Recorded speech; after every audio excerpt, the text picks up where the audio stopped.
Hola, ¿qué tal? ¿Cómo estáis? Bienvenidos a esta lista sobre últimos veranos.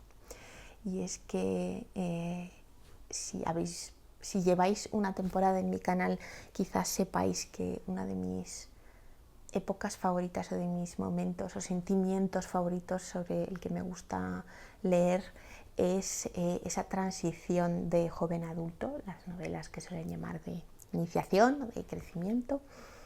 Y es que muchas de esas novelas usan el verano como ese periodo en el que uno transiciona de la niñez a la edad adulta, usan el verano como ese periodo de pausa y ese periodo en el que ya no eres niño, por ejemplo, ya no eres alumno de instituto, estudiante de instituto, pero aún no eres adulto, aún no eres universitario, aún no eres independiente. Y el verano también es esa época como de vacaciones y de supuesta libertad y de supuesto relax y felicidad.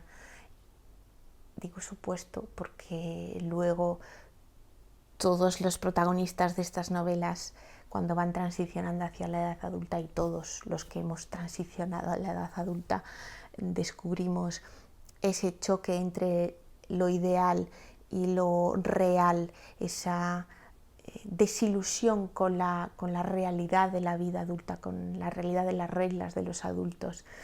Y de repente esa felicidad idílica se transforma, quizá en soledad, quizá en vértigo, quizá en miedo, quizá en desilusión, quizá en todo eso.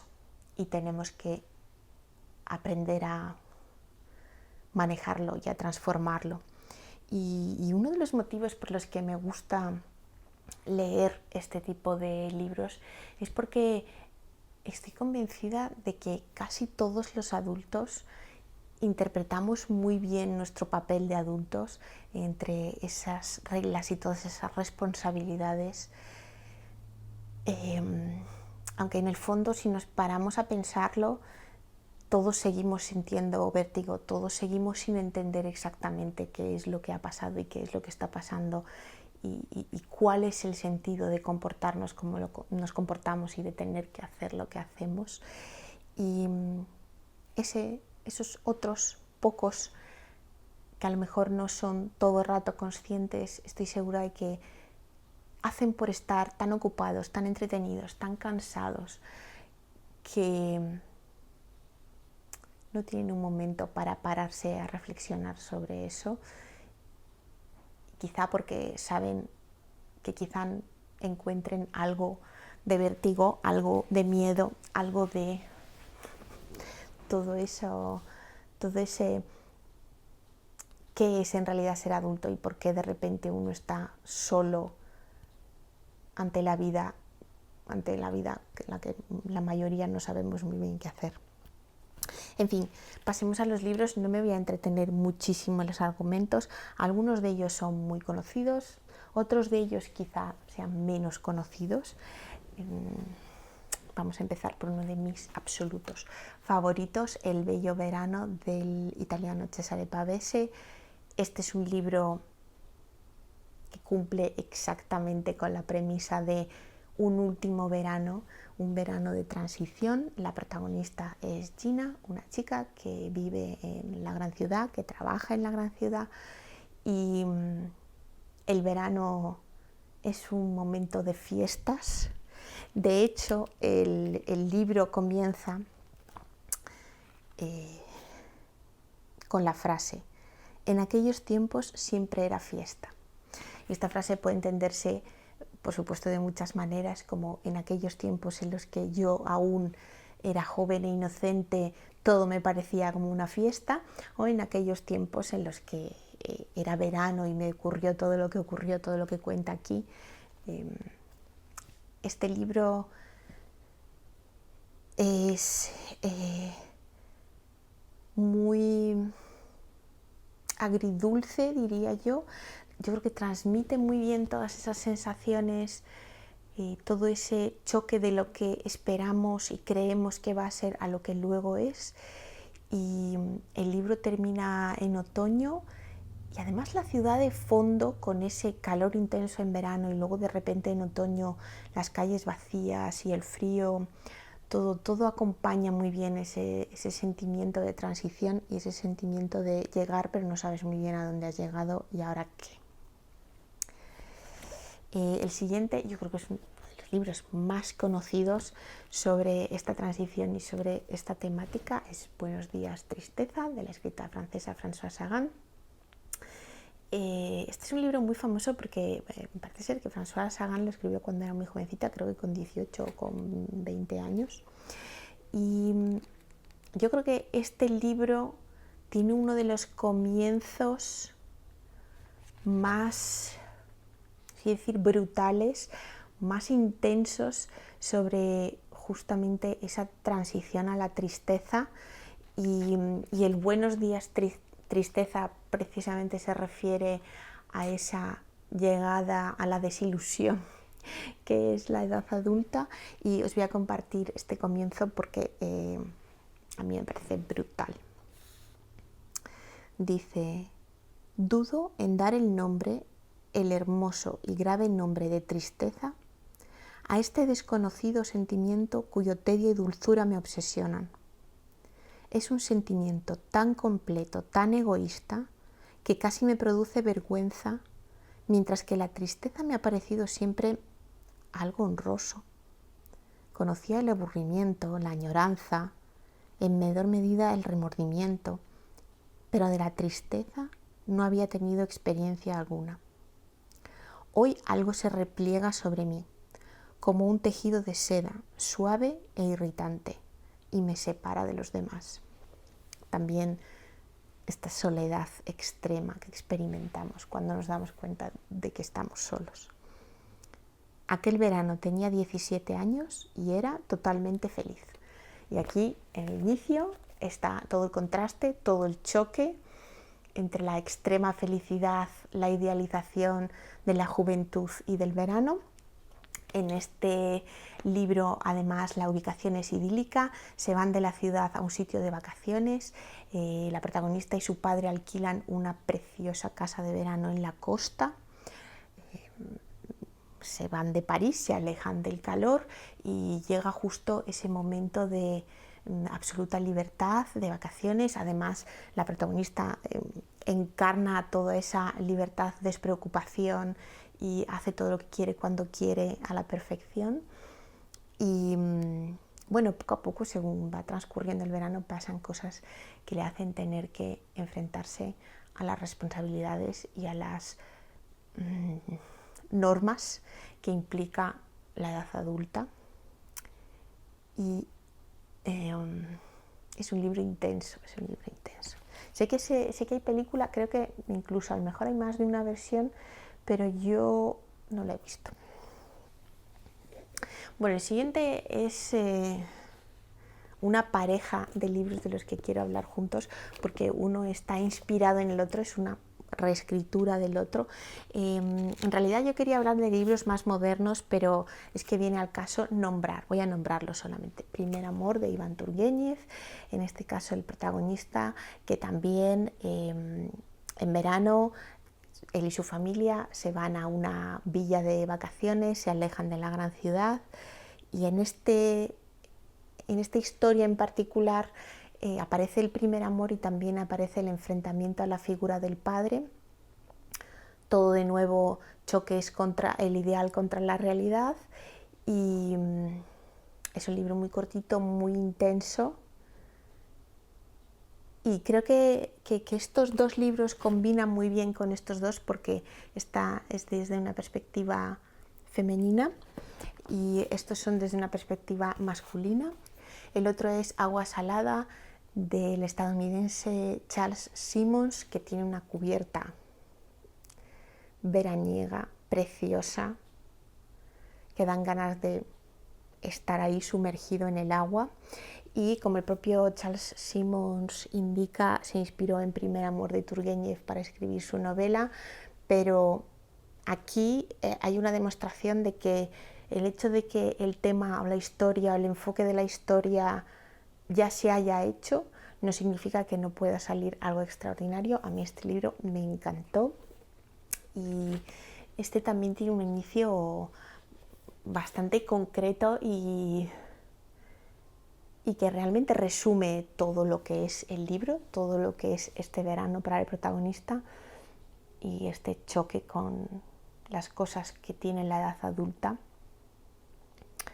No solo enfrentarse al padre como una necesidad de definir su propia identidad y de separarse de los que le crían, sino también un enfrentamiento con la muerte. Y la primera frase de este libro es: en el verano de 1963 yo me enamoré y mi padre se ahogó. De nuevo, toda una declaración de intenciones como en estos otros. Y el siguiente, que no podía dejar de estar en esta lista, porque también nuestro protagonista se enfrenta, en este caso, a la realidad de la vida y a la muerte, es El verano en que mi madre tuvo los ojos verdes. Esto es un libro que en los últimos años ha circulado por redes, por YouTube, por Instagram, por todas partes. Creo que todo el mundo lo ha leído.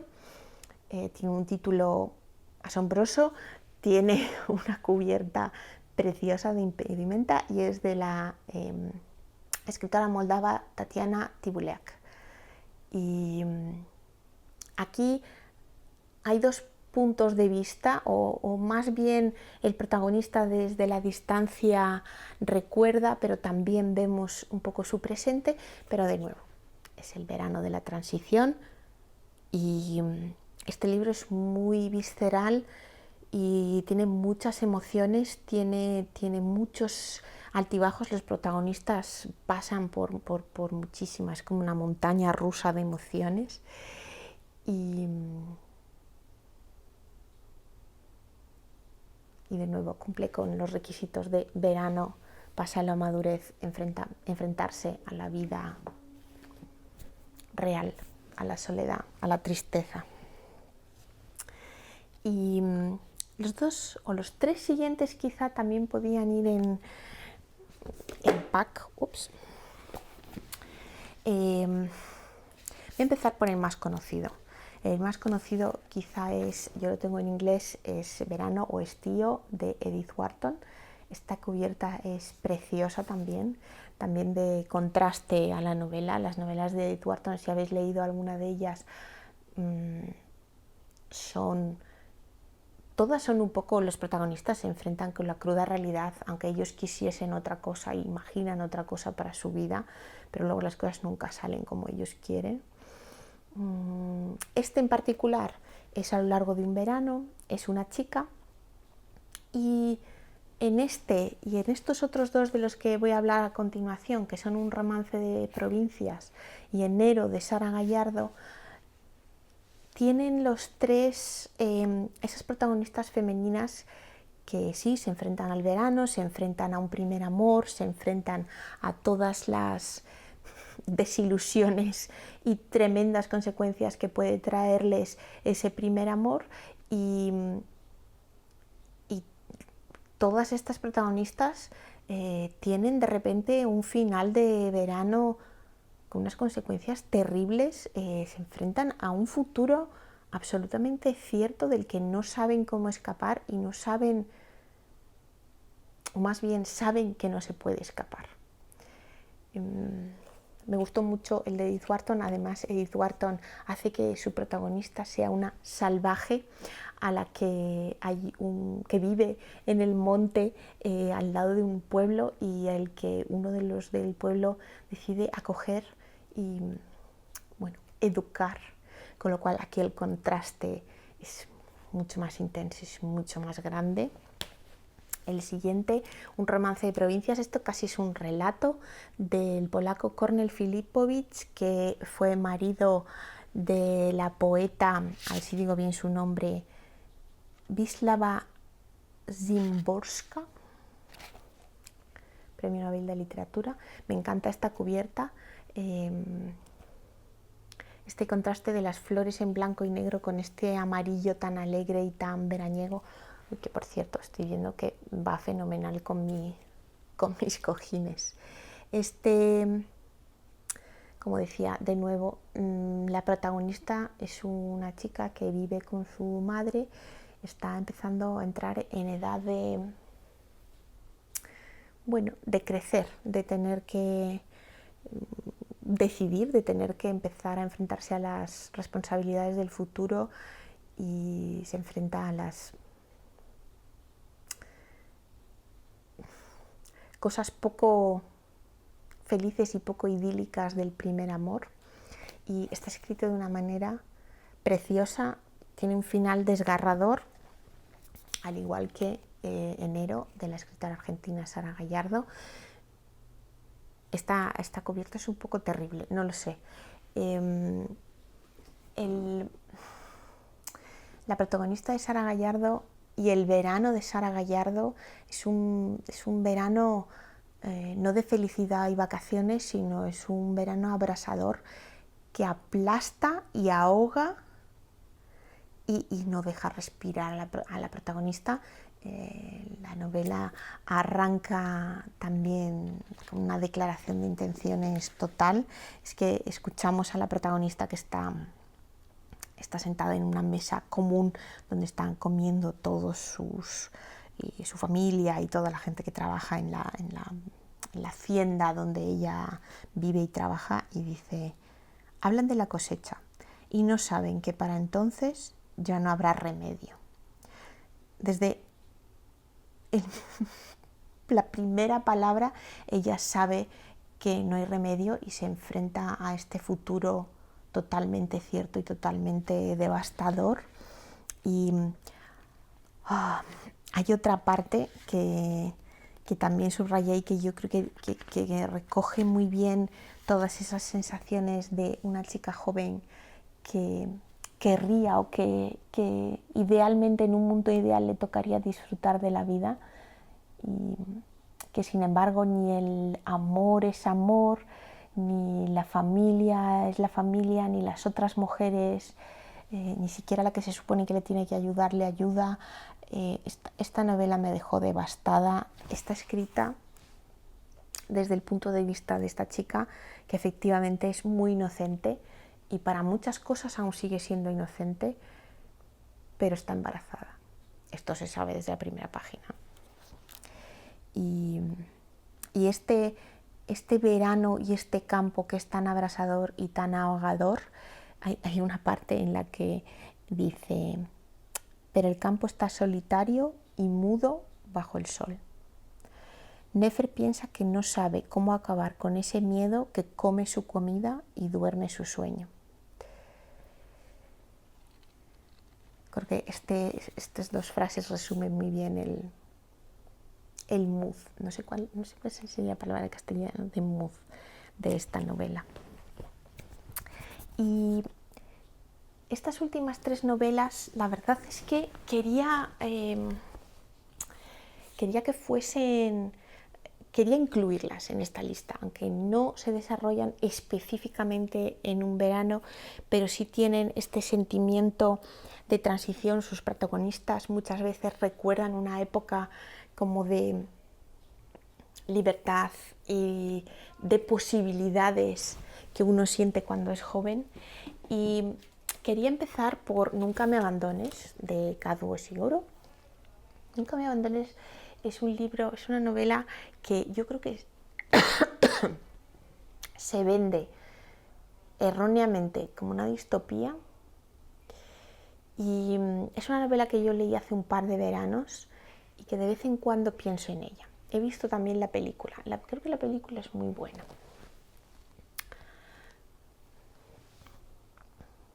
Bueno, perdonad este aire de rayas, pero es que hace muchísimo calor y no puedo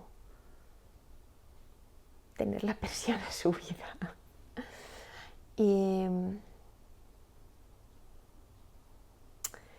Hace poco, además, y un poco preparando este vídeo, he estado viendo varias entrevistas en las que Kazuo Ishiguro habla de esta novela, y yo recuerdo que es una novela en la que sí se presenta un mundo que se parece al nuestro, pero ves que no es el nuestro porque de repente tiene otras normas, aunque casi todo es similar al nuestro, ¿no? Es como de estos mundos distópicos tan cercanos que perfectamente podría ser el nuestro.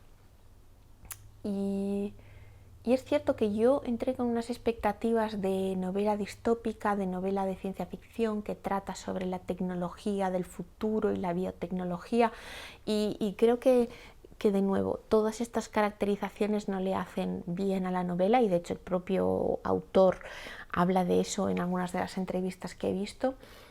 Y es verdad que el sentimiento que él quería transmitir con la novela es precisamente el de hacerse mayor y el de tener que enfrentarte a la propia mortalidad, de tener que de repente darte cuenta de que eso es algo real, de que eso es algo de lo que ninguno podemos escapar, y sobre todo también de la mortalidad de tus seres queridos, ¿no? De tus amigos, de tus más cercanos. Y en este caso está relatada en el recuerdo, aunque transcurre mucho tiempo durante la novela, la protagonista recuerda, y una de las grandes partes de la novela recuerda cuando estaba en un internado de adolescente con el resto de sus compañeros, amigos. Está la parte del primer amor, está la parte de la amistad, y eso es un gran peso en esta novela. Y esta sensación de vértigo, que de repente cuando uno se va dando cuenta de que no hay solución, ¿no? De que el futuro es irremediable. Y una de las cosas en las que yo creo que mucha gente se pregunta, incluso yo siento que caí en la trampa también de preguntarme por qué los protagonistas no se rebelan contra las normas que existen, no voy a decir absurdas o no absurdas, contra las normas que existen y se les impone en la sociedad.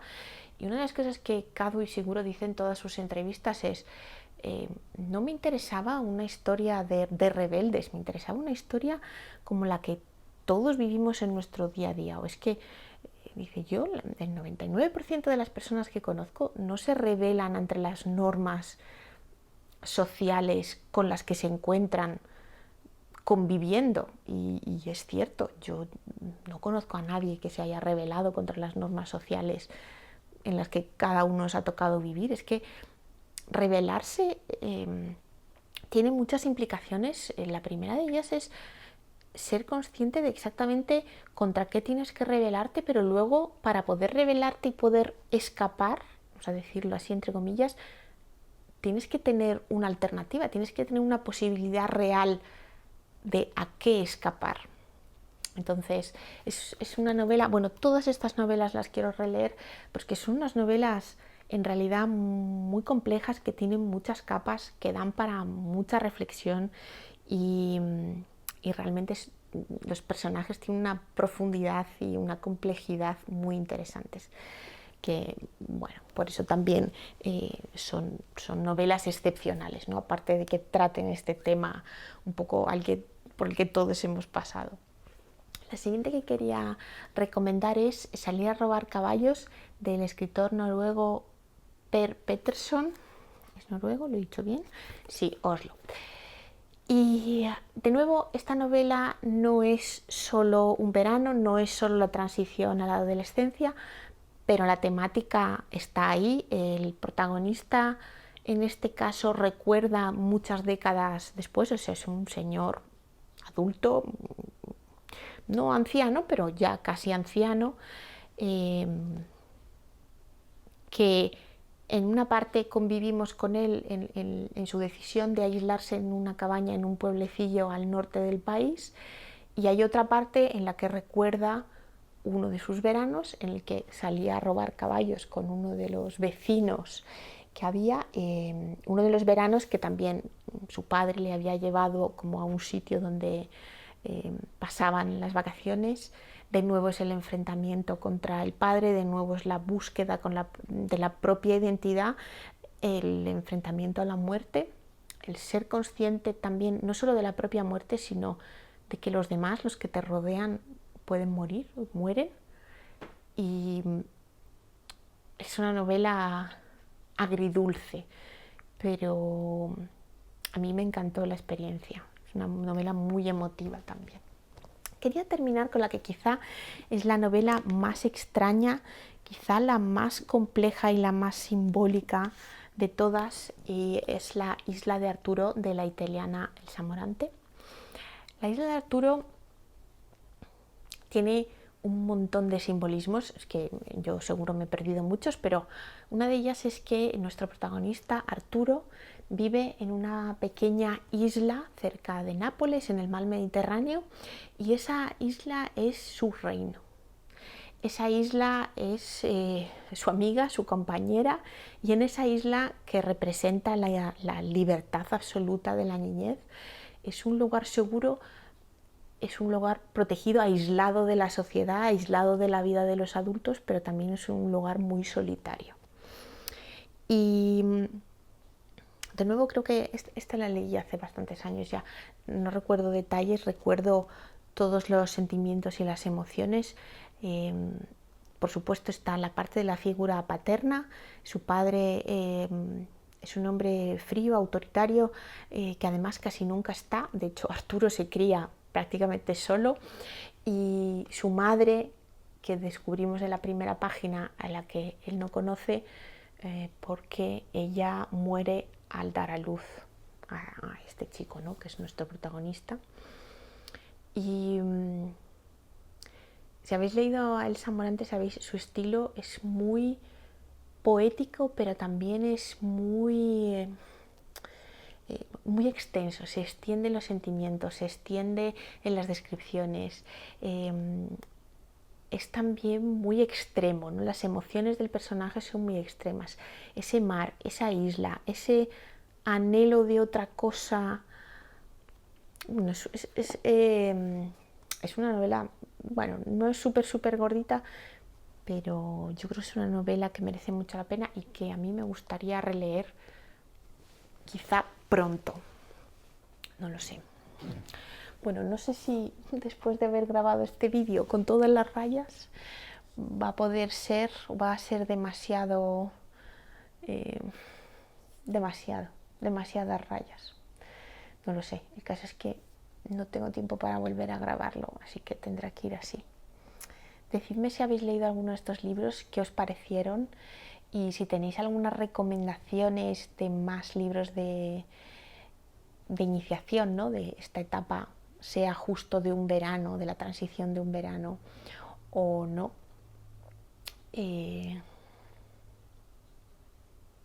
Recomendadme, siempre estoy buscando recomendaciones de este tipo de novelas.